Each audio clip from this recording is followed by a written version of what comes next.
नमस्कार मित्रांनो, Pavitra portal with interview round doubt clear सेशनला भरभरून प्रतिसाद देण्याबद्दल खूप खूप धन्यवाद। खूप सारे कमेंट्स आलेले आहे की मॅडम या विषयाचे म्हणजे सगळ्याच विषयाचे लेसन प्लॅन तुम्ही टाका जेणेकरून आम्हाला मदत होईल। तर ह्या व्हिडिओमध्ये मी लेसन प्लॅन म्हणजे पाठाचे टाचन मराठी या विषयाचे टाकत आहे। जर तुम्हाला हा व्हिडिओ आवडला किंवा हा लेसन प्लॅन आवडला तर नक्कीच पवित्र पोर्टल इंटरव्ह्यू राऊंडसाठी सेम पाठ टाचन किंवा लेसन प्लॅन तुम्ही बनवून नेऊ शकता। नक्कीच तुम्हाला ते यूजफुल होईल आणि जर तुम्हाला हा व्हिडिओ आवडला असेल तर नक्कीच लाईक आणि शेअर पण करा जेणेकरून दुसऱ्याला या व्हिडिओची नक्कीच मदत होईल। हा पाठ टाचन मी मराठीसाठी बनवलेला आहे आणि राहिला विषय की हा कोणत्या क्लाससाठी आपण वापरू शकतो, तर मित्रांनो तुम्ही 1ली ते 12वी या वर्गासाठी हा पाठ टाचन वापरू शकता। तर चला तर मग आपण बघूया की पाठ टाचन कसं काढायचं। मराठी या विषयासाठी हा पाठ टाचन मी स्पेशली माझ्या मताने काढलेला आहे। जर तुम्हाला यामध्ये काही त्रुटी आढळत असेल तर तुम्ही त्याला क्लिअर करू शकता आणि जर तुम्हाला आवडलं असेल तर नक्कीच फॉलो करा। सर्वप्रथम आपण आपलं नाव मेन्शन करावा, त्यानंतर स्टँडर्ड म्हणजेच क्लास, कोणत्या क्लासचा आपण डेमो देत आहे, कोणत्या क्लासवर आपण डेमो देत आहे। फॉर एक्झाम्पल 5वीवर देत असेल तर इथं 5th क्लास लिहा, 8वीवर देत असेल तर 8th क्लास लिहा। त्यानंतर सब्जेक्ट, आता इथं भाषा विषयक म्हणजे मी 1ली पासून तर 12वी पर्यंतचा हा मराठी विषयाचा लेसन प्लॅन बनवलेला आहे म्हणून इथे मी भाषा विषय लिहिला। तुम्ही जर मराठीचा बनवला असेल तर मराठी लिहा, हिंदीचा बनवला असेल तर हिंदी लिहा, इंग्लिशचा बनवला असेल तर इंग्लिश लिहा।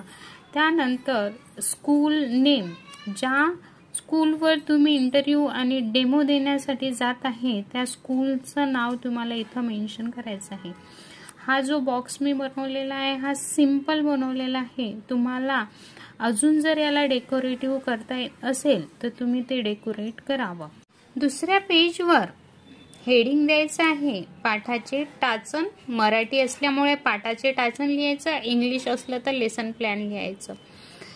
प्रशिक्षणार्थीचे नाव, आता जो प्रशिक्षण देणार आहे, जो डेमो देणार आहे त्याचं इथे नाव येणार, म्हणजे आपण डेमो देणार आहे तर आपलं नाव येईल इथं। शाळेचे नाव, कुठे आपण डेमो देत आहे त्या शाळेचं नाव इथं मेन्शन करावं। पाठाचा विषय, हा लेसन प्लॅन मी मराठीचा बनवलेला आहे, 1 ते 12 साठी बनवलेला आहे म्हणून सब्जेक्ट मी मराठी टाकला आहे। 8th क्लास, तर हा डेमो लेसन 1 ते 12 साठी आहे म्हणून मी इथं मेन्शन केलं 1st to 5th primary and 5th to 12th secondary. Actually 8 to 12 इथं असायला पाहिजे सेकंडरी। तर हा लेसन प्लॅन 5th वर आहे म्हणून हा प्रायमरीचा लेसन प्लॅन आहे, पण 1ली ते 12वी पर्यंत हाच फॉर्मॅट तुम्हाला यूज करायचा आहे मराठीसाठी किंवा भाषा विषयासाठी हा लेसन प्लॅन बेस्ट आहे। दिनांक, ज्या दिवशी आपण डेमो द्यायचा आहे त्या दिवशीचं डेट इथे तुम्ही टाकायची आहे। ऑलरेडी आपल्याला माहित असते की कोणत्या दिवशी आपण इंटरव्ह्यू आणि डेमोसाठी जाणार आहे। घटक म्हणजे टॉपिक व उपघटक म्हणजे सब टॉपिक। तर इथं घटक आपण पाठ शिकवणार आहोत आणि उपघटक येणार पाठ क्रमांक 16 घामाचा तलाव, हा पाठ आपण डेमो म्हणून घेणार आहोत। अध्यापन पद्धती, कशा प्रकारे आपण त्यांना शिकवणार आहे, तर कथन पद्धती, आपण पहिले त्यांना पाठ हा वाचून दाखवणार आहे, कथन करणार आहे व त्याचे स्पष्टीकरण करणार आहे म्हणून अध्यापन पद्धती हे कथन पद्धती व स्पष्टीकरण पद्धती येईल। पूर्वज्ञान, विद्यार्थ्यांना मेहनत, कामाबद्दल, एकात्मतेबद्दल काय माहित आहे हे पूर्वज्ञान आपल्याला त्यांच्याकडून काढून घ्यायचं असतं डेमो चालू करण्याच्या आधी। मूल्य लिहायचे असते, राष्ट्रीय एकात्मता हे त्याचे मूल्य असेल आणि अध्यापनाचे सूत्र म्हणजे आपण टीचिंग मेथड कोणतं यूज करणार आहे, तर मूर्ताकडून अमूर्ताकडे। विद्यार्थ्यांना पूर्वज्ञान असतो म्हणून कधी पण मूर्ताकडून अमूर्ताकडेच आपण टीचिंग मेथड वापरत असतो। त्यानंतर इंट्रोडक्शन म्हणजे प्रस्तावना चालू करायची।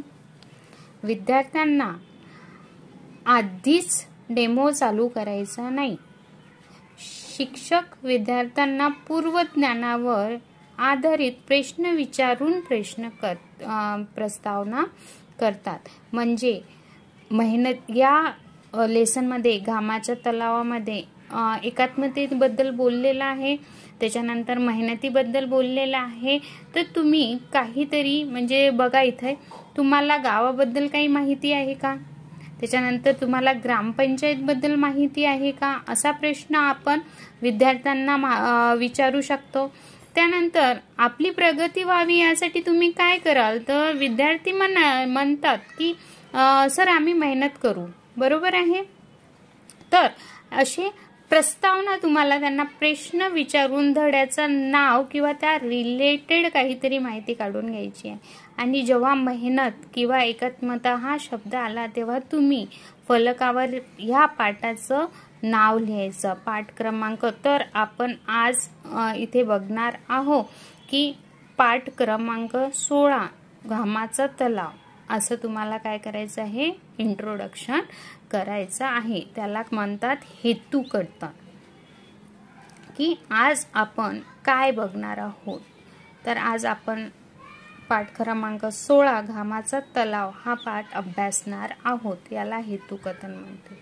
पहिले प्रस्तावनामध्ये क्वेश्चन करा आणि त्यानंतर हेतुकथन तुम्हाला इथे लिहायचं आहे. जेव्हा हेतुकथन लिहायचं आहे तेव्हा तुम्हाला फलकावर पाठाचं नाव सुद्धा लिहायचं आहे आणि तिथून पुढे प्रोसेस करायची आहे. आता नेक्स्ट याच्यासाठी विशिष्ट मुद्दे आहे मराठीमध्ये. हे मुद्दे तुमच्या पाठटाचनमध्ये आलेच पाहिजे. हे इम्पॉर्टंट पॉइंट्स आहे. कशामध्ये, पाठटाचनमध्ये. एवढे 5 विशेषण तुमचे लेसन प्लॅनमध्ये पाठटाचनामध्ये आले पाहिजे. पहिला आहे विषय विवेचन, संकलन, मूल्यमापन, उपयोजन आणि स्वाध्याय.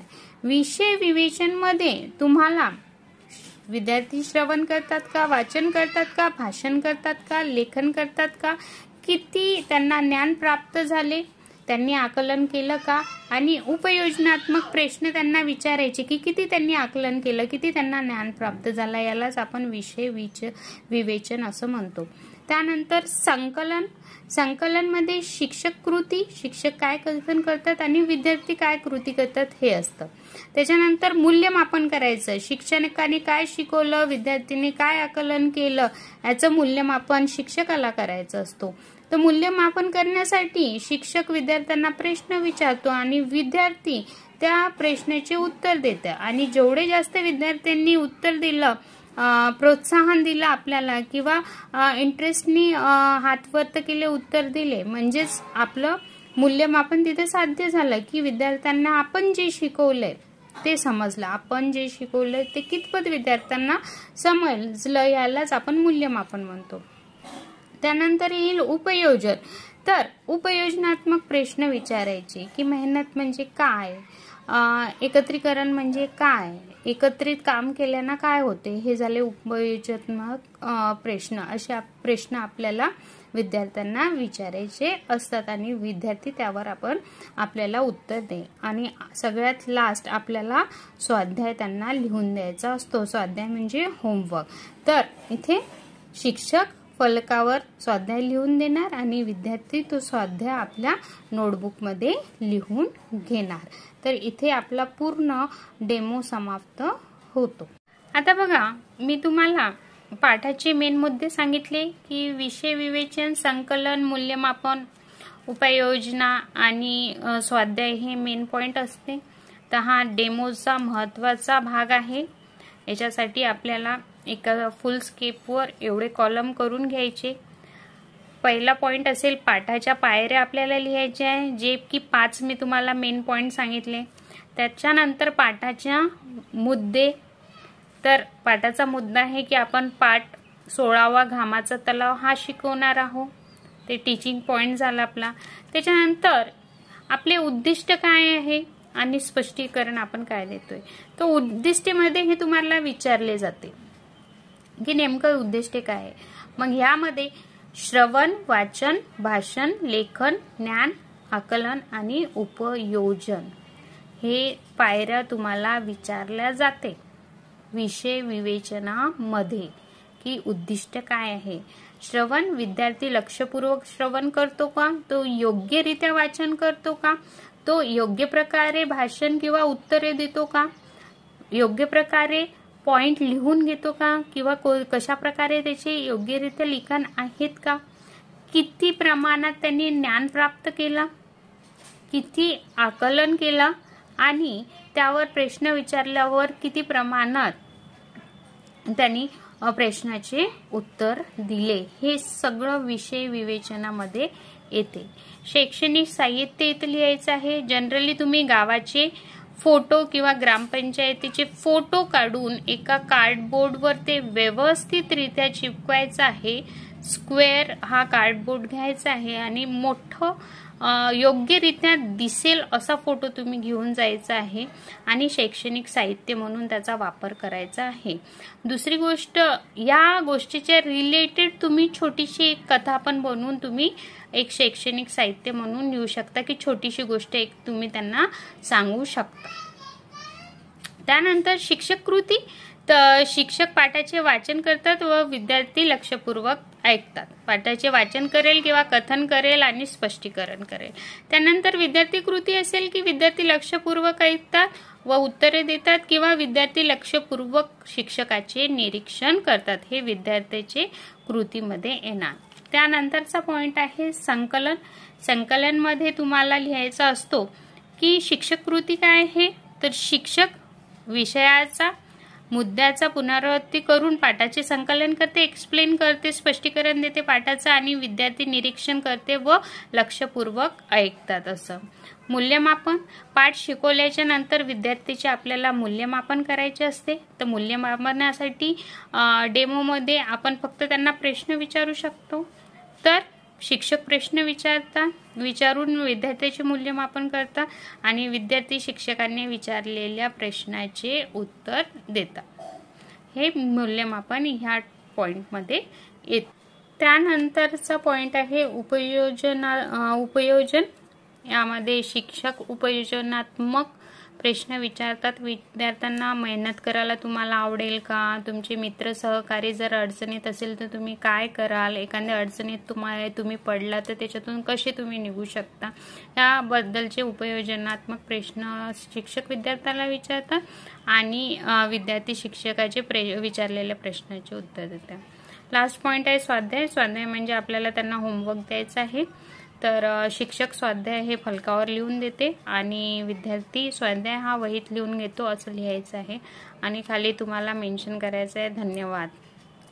असं व्यवस्थितरित्या जर तुम्ही पाठाचं बनवलं तर इम्प्रेसिव्ह वाटते आणि छोटंसं जे आपण शैक्षणिक साहित्य बनवतो त्याची छोटीशी प्रिंट तुम्ही ह्या शैक्षणिक साहित्याच्या कॉलममध्ये कलरफुल किंवा स्टिकी नोट्स येतात त्यावर लावले तरी बेस्ट होईल.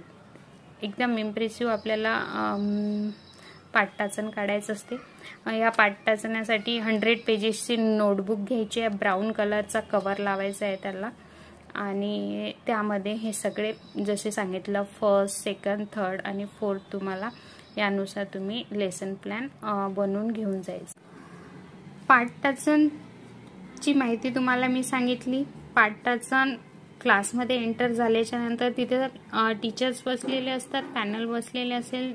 तिथलच्या एका टीचरजवळ त्यांनी न मागितले नाही तरी तुम्हाला त्यांच्या हातात हा माझा पाठटाचन आहे म्हणून द्यायचा आहे. आता बघा फलक लेखन तुम्हाला मराठीसाठी कसं करायचं आहे. डाव्या बाजूला तुम्हाला दिनांक लिहायची आहे, त्यानंतर विषय लिहायचा आहे, घटक कोणता आहे तो लिहा आणि उपघटक लिहा. त्यानंतर उजव्या साईडला तुम्हाला कोणता येता आहे, कोणत्या येता म्हणजे कोणता क्लास आहे ते, तुकडी असेल अ ब तर ती लिहा आणि डाव्या साईडनं पाठाचे मेन मुद्दे लिहा.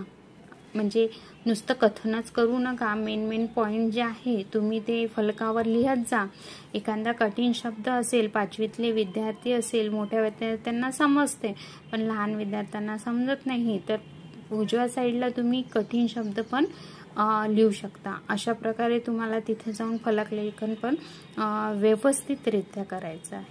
तर मित्रांनो, हा मराठीचा लेसन प्लॅन मी काढण्याचा प्रयत्न केलेला आहे.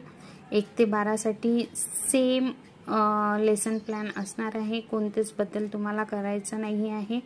आणखी काही प्रश्न असतील तर मला विचारा. या व्यतिरिक्त तुम्हाला दुसरा टॉपिक घ्यायचा असेल तर नक्कीच घ्या. त्यानुसार हे टॉपिक घेऊन तुम्ही एक्सप्लेन करा. व्हिडिओ आवडला असेल, पाठाचं आवडलं असेल तर नक्कीच लाईक, शेअर आणि सबस्क्राईब करा. धन्यवाद.